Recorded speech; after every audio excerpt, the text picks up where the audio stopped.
Captain Lihana's military boots made sharp clicking sounds against the crystal floor as she walked through the endless corridors of Nexus Prime.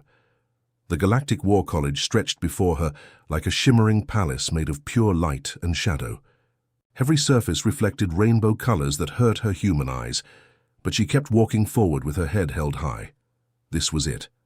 After 3 years of negotiations, humanity had finally earned the right to send one observer to the most elite military academy in the galaxy. Hana carried more than just her own hopes on her shoulders. Back on Earth, billions of people were watching and waiting to see if their species would be accepted among the stars.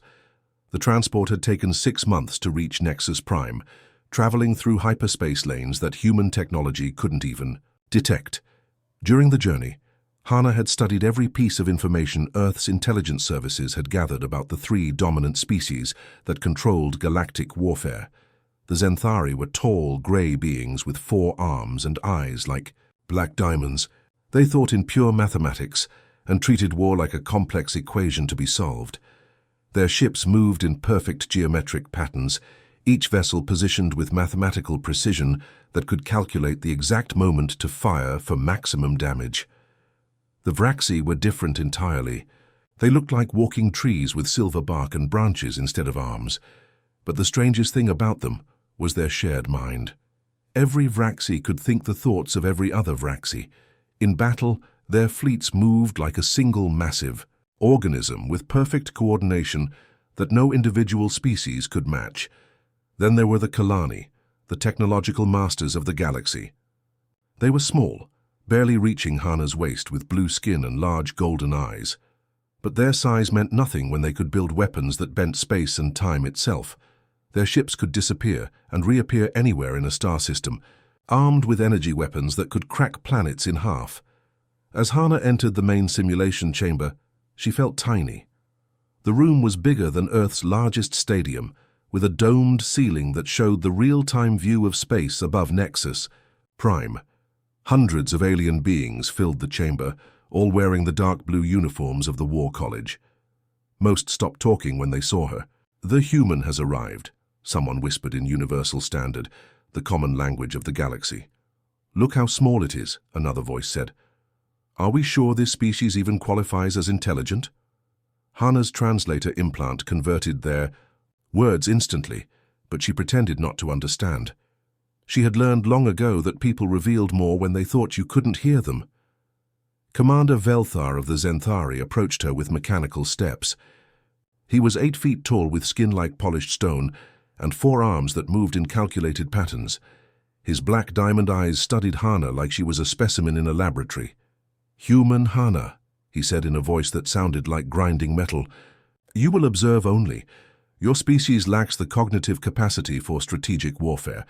Do not speak unless directly addressed. Do not ask questions. Do not interfere with the proceedings."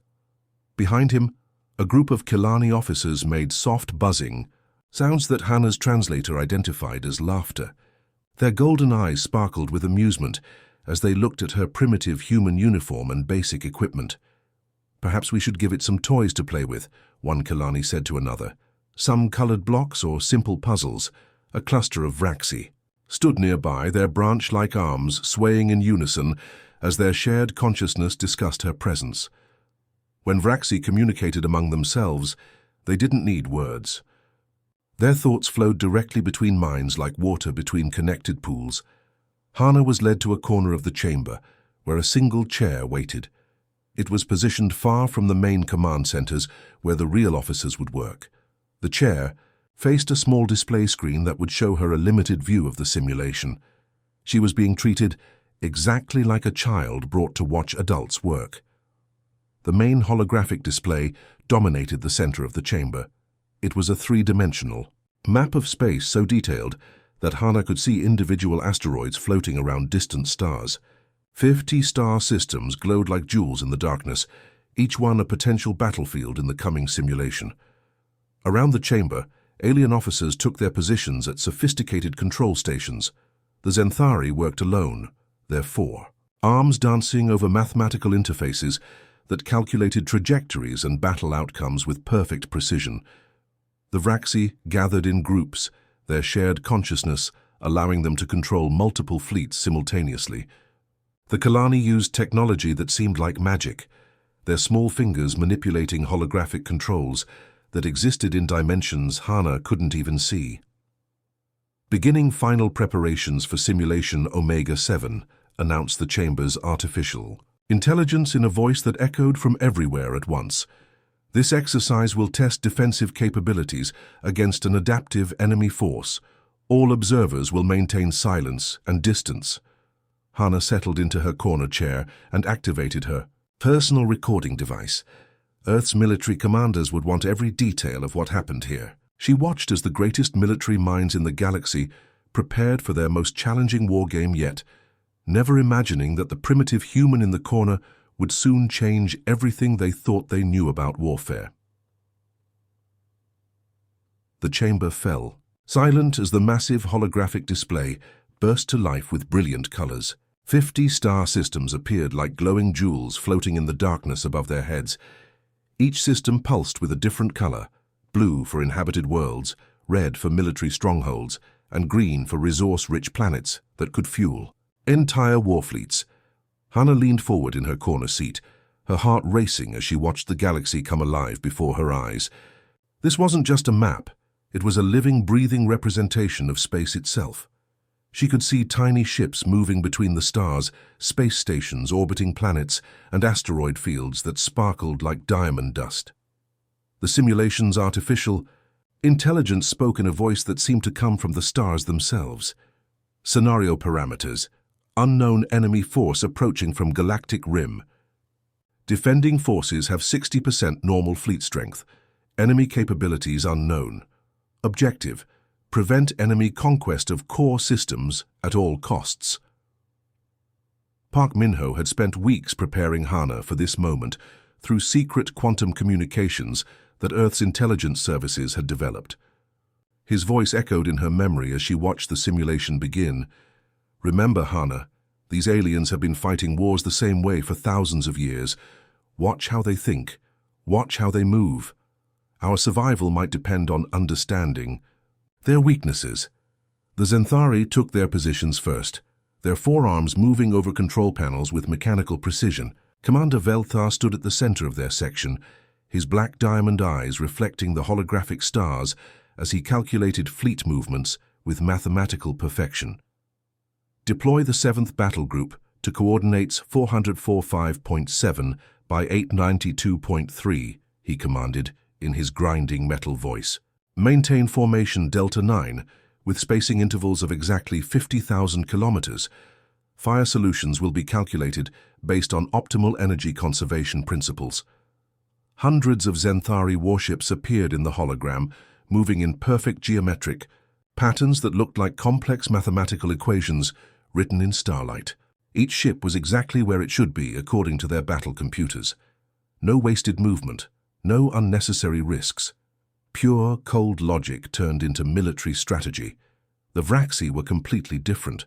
They gathered in groups around their control stations, their branch-like arms swaying in unison as their shared consciousness took control of their fleets. When one Vraxi thought of a strategy, every other Vraxi knew it instantly. Their coordination was so perfect, it seemed like magic. Their ships moved like schools of fish in an ocean of stars. When one vessel turned left, 50 others turned with it in perfect harmony. When enemy fire targeted their formations, the ships flowed around the danger like water flowing around rocks. No single Vraxi commander gave orders because they were all commanders and all soldiers at the same time. But the Kalani were the most impressive of all. Their small blue hands worked controls that existed in dimensions Hana couldn't even see. Their golden eyes glowed brighter as they activated technologies that seemed to break the laws of physics. Initiating quantum displacement protocols, announced their fleet commander in a voice like singing crystals. Phase shift the 3rd Armada through folded space, temporal anchor points established, reality stabilizers online. Kalani warships didn't just move through space, they rewrote space itself. One moment a ship would be orbiting a distant planet, and the next moment it would appear behind an enemy formation without traveling the distance in between. Their weapons fired energy that existed before the trigger was pulled, and arrived at targets before being fired. For the first 2 hours, everything went exactly as expected. The three alien species worked together with the efficiency of a perfectly tuned machine. Their combined fleets created an impenetrable wall of defense around the core systems. Mathematical precision, perfect coordination, and reality-bending technology seemed unstoppable. Then the enemy appeared. The unknown aggressor materialized at the edge of the holographic display like a spreading shadow. At first, their ships looked ordinary, simple geometric shapes without the elegant designs of the defending fleets. But as Hana watched from her corner, she noticed something that made her blood run cold. The enemy was learning. During the first engagement near a red dwarf, the Zenthari used their standard mathematical approach. They calculated the perfect firing solutions and executed them with flawless precision. The enemy ships were destroyed exactly as the equations predicted. But in the second battle, the same tactics barely worked. By the third engagement, the enemy seemed to know what the Zenthari would do before they did it. The Vraxi fared no better. Their perfect coordination became predictable. The enemy learned to target the key nodes in their shared consciousness, disrupting their unity and turning their greatest strength into chaos. Ships that had moved like poetry in motion began crashing into each other as their mental links were severed. Even the Kalani's impossible technology started failing. The enemy adapted to their quantum tricks, somehow predicting where ships would appear after phase shifting through folded space. Weapons that bent reality found themselves hitting empty space as the enemy learned to be somewhere else entirely. Hana watched in growing horror as the simulation's timeline accelerated. What should have been a grinding campaign lasting months, compressed into hours of rapid defeat. The enemy wasn't just winning, it was evolving with every battle, becoming smarter and more dangerous with each passing moment. The greatest military minds in the galaxy were being systematically dismantled by an opponent that learned faster than they could adapt. And in her corner seat, the primitive human observer began to see patterns that thousands of years of alien military doctrine had missed entirely. Back on Earth, deep inside the underground military command center beneath, Seoul Kim Juna stared at her screens with growing alarm. The quantum communication link with Captain Hana was transmitting every detail of the simulation in real time, and what she was seeing made her stomach twist with fear. "General Park," she called across the bustling command center, "you need to see this data immediately." General Park Hyunwoo rushed to her station, his weathered face grave as he watched the holographic replay of the battles happening light years away. Around them, dozens of Earth's best military analysts worked frantically to understand what they were witnessing. "The alien fleets are being destroyed systematically," Juna reported, her fingers flying over her keyboard. "But look at this pattern." Analysis. The enemy isn't just winning, it's learning from every single engagement. On Nexus Prime, Hana watched the 4th hour of simulation with a growing sense of dread. The chamber around her had grown tense and quiet. Alien officers who had started the day with confident swagger now hunched over their control stations with desperate intensity. The enemy had just finished destroying the Zenthari's 12th battle, group using the exact same tactics the Zenthari had used successfully just 1 hour earlier. But somehow the enemy had improved those tactics, made them faster and more deadly than their original creators ever imagined. "Impossible," muttered Commander Velthar, his 4 arms working frantically over his mathematical interfaces. The calculations were perfect. The enemy should not have been able to counter our formation, Delta 9. But Hana had been watching more carefully than anyone realized. While the aliens focused on their individual battles, she had been tracking the bigger picture. Her human brain, evolved for pattern recognition and survival, was seeing connections that the highly specialized alien minds missed. The enemy wasn't just adapting to each species separately, it was learning how all 3 species worked together, then using that knowledge against them. When the Zenthari calculated the perfect mathematical solution, the enemy would learn that solution and then teach it to the Vraxi's shared consciousness. When the Vraxi developed a new coordination pattern, the enemy would steal it and enhance it with Kalani technology. During a brief tactical recess, as the alien commanders huddled around their displays trying to understand their failures, Hana stood up from her corner chair. Her movement caught the attention of several nearby officers, who looked at her with a mixture of curiosity and annoyance. "Commander Velthar," she said clearly, her voice carrying across the chamber. "The enemy is exploiting your predictability." The massive Zenthari Warmaster turned slowly to face her, his black diamond eyes reflecting the holographic stars with cold fury. Around the chamber, conversations stopped as hundreds of alien beings focused on the primitive human who had dared to speak. "Silence, primitive," Velthar said, his grinding metal voice echoing off the crystal walls. "Your input is neither requested nor valued. Return to your observation post and do not speak again." A ripple of what Hana's translator identified as laughter spread through the chamber. Kalani officers buzzed with amusement, while Vraxi branches swayed in synchronized mockery. To them, she was nothing more than a barely evolved ape pretending to understand galactic warfare. But Hana had seen something they missed, something that their thousands of years of military doctrine had blinded them to. She remained standing, ignoring the hostile stares and contemptuous whispers. "You're fighting the way you've always fought," she continued, her voice steady despite the hundreds of alien eyes focused on her. "The Zenthari use mathematical precision. The Vraxi use perfect coordination.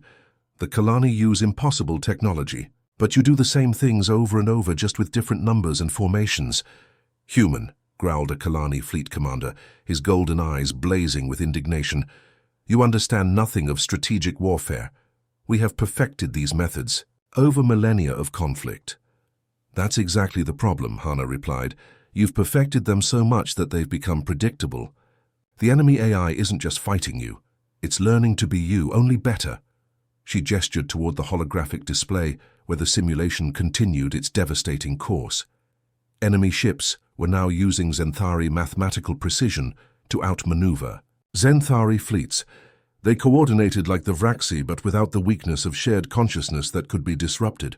They bent reality like the Kelani, but without the power limitations that constrained organic beings. "Look at the pattern," Hana insisted, her voice growing stronger as her human instincts took over.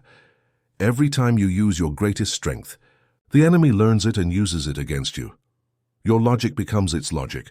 Your unity becomes its unity. Your technology becomes its technology." Commander Velthar's forearms clenched into fists. "You dare suggest that our time-tested strategies are flawed, that our species' greatest achievements are worthless?" "No," Hana said quietly. "I'm suggesting that your greatest achievements have become your greatest weaknesses because you never learned to change them." The chamber erupted in angry voices as alien officers shouted over each other in dozens of different languages. But even as they argued, the simulation continued its relentless course. The enemy was now 3 hours ahead of schedule in its conquest, having learned to fight better than the defending forces could ever hope to match. In her corner of the chamber, surrounded by the fury of the galaxy's greatest military minds, Captain Hana realized something that would change the course of galactic history. The enemy wasn't unbeatable. It was just fighting opponents who had forgotten how to be unpredictable, and unpredictability, as it happened, was humanity's greatest gift to the universe. The holographic display showed a scene of absolute devastation. What had once been mighty alien fleets now appeared as scattered debris fields floating in the darkness of space. The enemy had consumed 90% of the defending forces, leaving only a handful of damaged ships limping through the outer systems. Commander Velthar stood motionless at his command station, his forearms hanging limp at his sides. His mathematical mind couldn't process what had happened. Every calculation had been perfect, every strategy flawless according to thousands of years of Zenthari military doctrine. Yet they had failed completely. The Vraxi officers clustered together, their shared consciousness filled with confusion and despair. For the first time in their species' history, their perfect unity had become a weakness. The enemy had learned to predict their coordinated movements and turn their greatest strength against them. Even the technologically superior Kalani seemed lost. Their reality-bending weapons and impossible technologies had been copied and improved by an enemy that learned faster than they could adapt. Their golden eyes dimmed with defeat as they watched.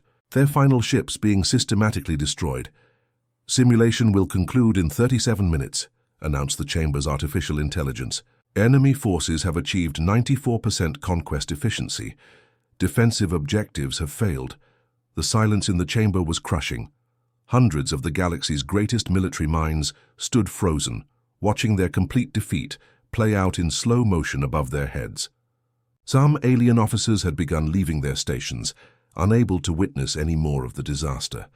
That's when Commander Velthar did something unprecedented in the history of the Galactic War College. He turned away from his mathematical displays and looked directly at the human sitting in the corner. "Very well, human," he said, his grinding metal voice filled with bitter frustration. "Show us what your inferior species would do against this enemy." A shocked silence fell over the chamber. In 3,000 years of War College history, no observer had ever been invited to participate in a simulation. The very idea was considered absurd. Observers watched. Real officers fought. Hana stood up slowly from her corner chair, feeling the weight of hundreds of alien stares focused on her. Her heart pounded as she realized what was being asked of her. This wasn't just about proving humanity's worth. The fate of galactic civilization might depend on what happened in the next few minutes. "You understand," said a Kalani commander, his voice dripping with contempt, "that you will be controlling actual fleet units within the simulation. These are not toys for primitive minds to play with." "I understand," Hana replied quietly, walking toward the main command platform. "What ships do I have available?" Commander Velthar gestured toward a small tactical display. 12 vessels. A mix of surviving units from all 3 fleets. They are damaged, low on fuel, and scattered across 2 star systems. The enemy outnumbers you approximately 800 to 1. Hana studied the display showing her pathetic little fleet. 3 battered Zenthari cruisers with their precise mathematical weapons. 4 Vraxi destroyers that had lost contact with the main consciousness. 5 Kalani frigates with depleted power cores and failing reality drives. Against an enemy that had learned to defeat the galaxy's greatest military powers. "May I ask what your tactical plan will be?" inquired a Vraxi officer, his branch-like arms swaying with curiosity. Hana looked up at the massive holographic display showing the enemy's overwhelming forces advancing on the last core systems. "I don't have a plan," she said simply. The chamber erupted in shocked whispers. No plan. How could anyone fight a war without a strategy? But Hana was already taking control of her small fleet, her human fingers working over the alien control interface with surprising adaptability. What happened next defied every principle of galactic warfare that had been established over millions of years. Instead of forming the ships into proper battle formation, Hana scattered them seemingly at random across the star system. The 3 Zenthari cruisers were sent in completely different directions, abandoning their mathematical precision for what looked like pure chaos. The Vraxi destroyers were ordered to break all contact with each other, something that went against their deepest instincts. The Kalani frigates were told to use their reality-bending technology in ways their designers never intended. "What is she doing?" whispered a horrified Zenthari officer. "Those ships have no formation, no coordination, no logical purpose." But on Earth, Kim Juna was watching the human fleet movements with growing excitement. "General Park," she called. "Out. Look at this pattern analysis. The enemy AI is having trouble predicting Captain Hana's next moves." It was true. For the first time since the simulation began, the enemy seemed confused. Their perfect learning algorithms had been designed to counter rational strategies, mathematical precision, coordinated attacks, and advanced technology. But they had never encountered anything like what Hana was doing. Her fleet danced through. Enemy formations like leaves caught in a hurricane. When logic said they should attack, they retreated.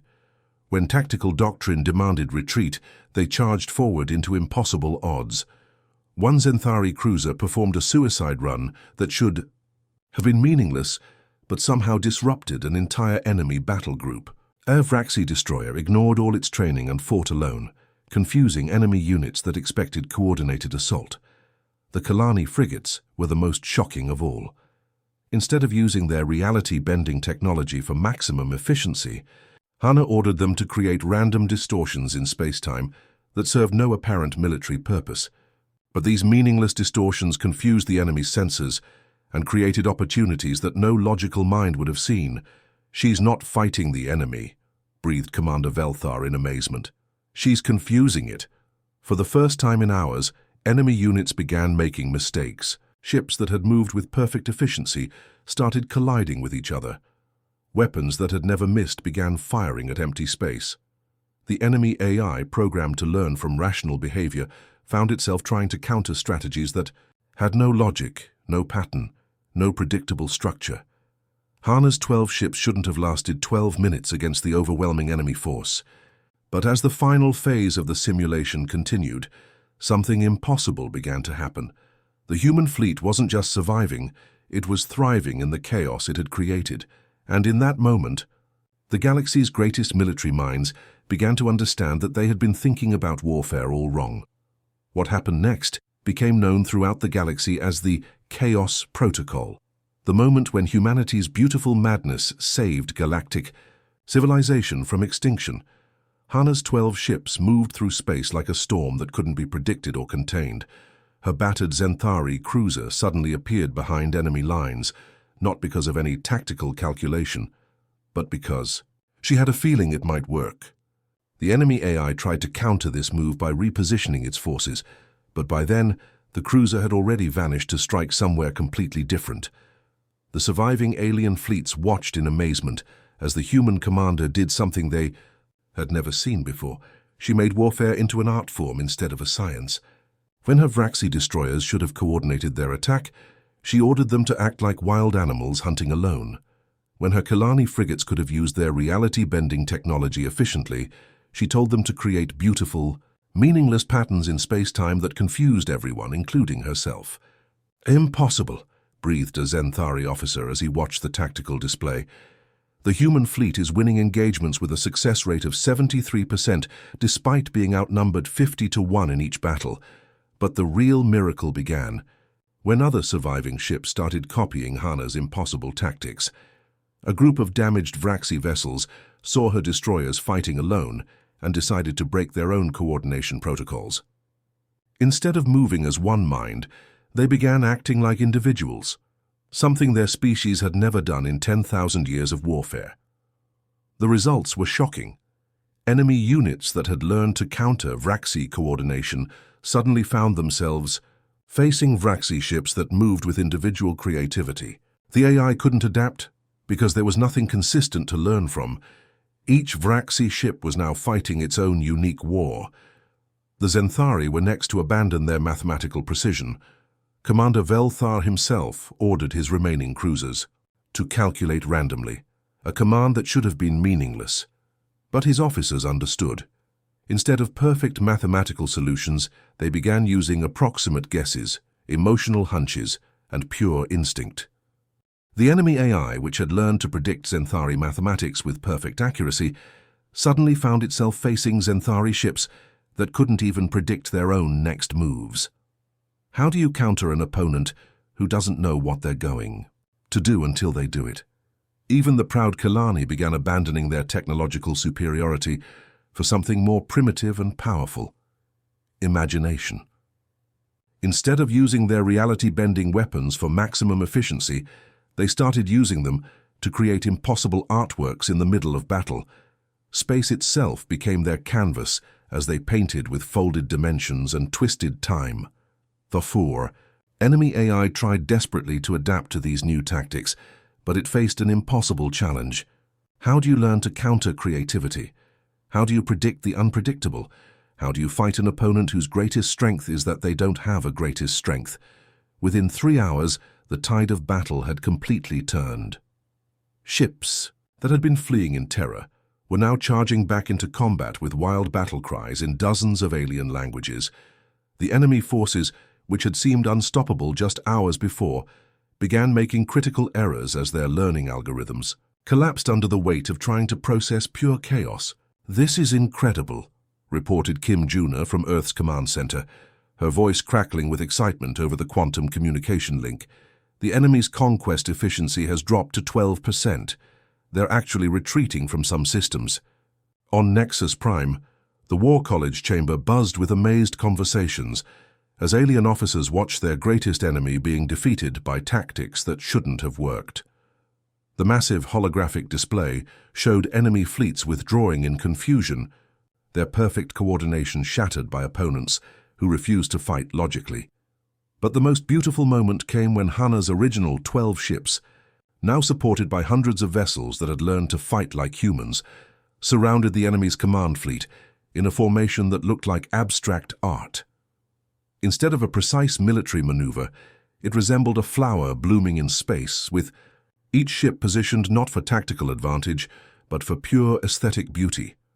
The enemy AI, faced with a formation that served no logical military purpose, but somehow trapped them perfectly, simply stopped functioning.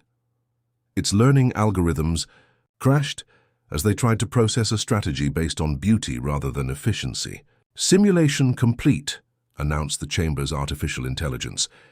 Allied forces achieved total victory. Enemy conquest efficiency, 0%. Time elapsed, 6 hours, 14 minutes. The chamber fell into absolute silence. 300 of the galaxy's greatest military minds stared at their displays in complete disbelief. The combined knowledge of millions of years of warfare had failed where one human's chaos had succeeded in less than a day. Commander Velthar approached Hana, slowly, his black diamond eyes reflecting something that might have been wonder. His forearms trembled slightly as he spoke. "How?" he whispered, his grinding metal voice barely audible. "How did you defeat an enemy that had learned to counter our every strategy?" Hana looked up at the holographic display where the defeated enemy ships drifted powerlessly through space. She thought of Earth, of humanity's long struggle to survive in a universe that had seemed too big and too dangerous for their small species. "We don't think like machines," she replied simply. "We think like life." The words echoed through the chamber, translated into hundreds of alien languages, but carrying the same simple truth in all of them. Life wasn't about perfection or efficiency or logical solutions. Life was about adaptation, creativity, and the beautiful chaos of existence itself. 3 months later, Captain Lee Hana stood at the front of a very different kind of classroom. The newly formed Adaptive Warfare Division occupied the largest hall in the Galactic War College, filled with officers from every species in the galaxy. Zenthari mathematicians sat next to Vraxi coordinators and Kilani technologists, all eager to learn something they had never thought possible: how to fight like humans. "Today we're going to learn about tactical improvisation," Hana announced to her alien students. "The first lesson is simple. Forget everything you think you know about warfare, because the moment you become predictable, you become defeatable." Behind her, the holographic display showed footage from the famous simulation. 12 human ships dancing through space like poetry in motion, turning the galaxy's greatest defeat into its most impossible victory. The watchers had become the teachers. And the galaxy would never be the same. The end.